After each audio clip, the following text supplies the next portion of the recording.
अच्छा, आगे है कि उस पर हमने काउंटिंग लिखनी है। ये हम कर लेते हैं। जैसे पहले है 51 के साथ ही 52 है, फिर 53 है, फिर 53 इधर है, फिर 54 है, उसके साथ फिर इधर है 55 यहाँ आ गया, फिर 56 के बाद फिर ये 57 यहाँ से 57 आ गया, फिर हाँ फिर आ गया 58 कहाँ पे है ढूंढो बच्चों। आप लोगों ने अपनी बुक्स खोली हुई हैं?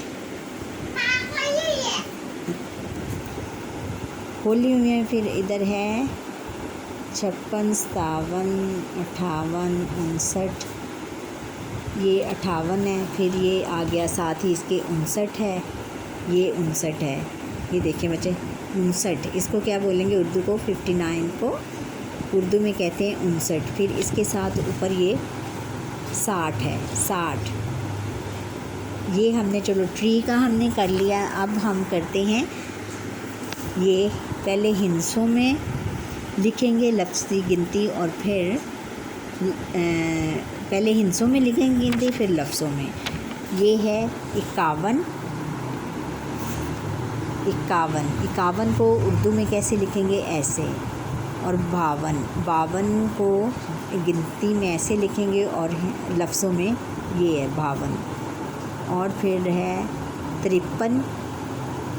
53 को ऐसे लिखेंगे। 54 को चेवाचो नून साकिन 54। फिर 55 दो दफ़ा हमने लगाना है इसके ऊपर, 2 दफ़ा 2 टाइम 5 लिखना है। 55 जैसे बचपन लिखते हैं ना, उसके नुक्ते फिर अलग कर लेते हैं। फिर आ गया है 56 छ ये भारी आवाज़ है ना, इसमें आएगा 56, दो आँखें बना के 56। फिर है 57 ये वाला 57 हम सीन ते लिखता नून वन्ना 57। फिर 58 जैसे 8 लिखते हैं ना, 58, 59, फिर है 60। ये हमारी काउंटिंग पूरी हो गई। अब हम इसमें है कि नज़्म में से ऐसे मिसरे तलाश करके लिखें जिनमें दिए हुए अल्फाज के मतरादिफ हों। जैसे न डर के मतरादिफ क्या है?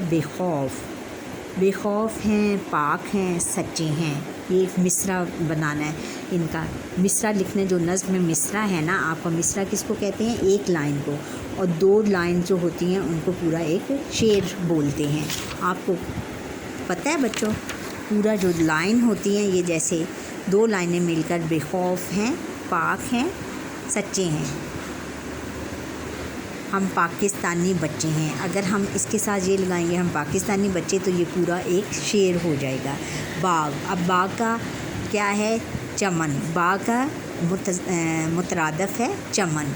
बुलबुल हैं चमन के शहदा हैं। फिर है माल, जो कौम की असली दौलत हैं।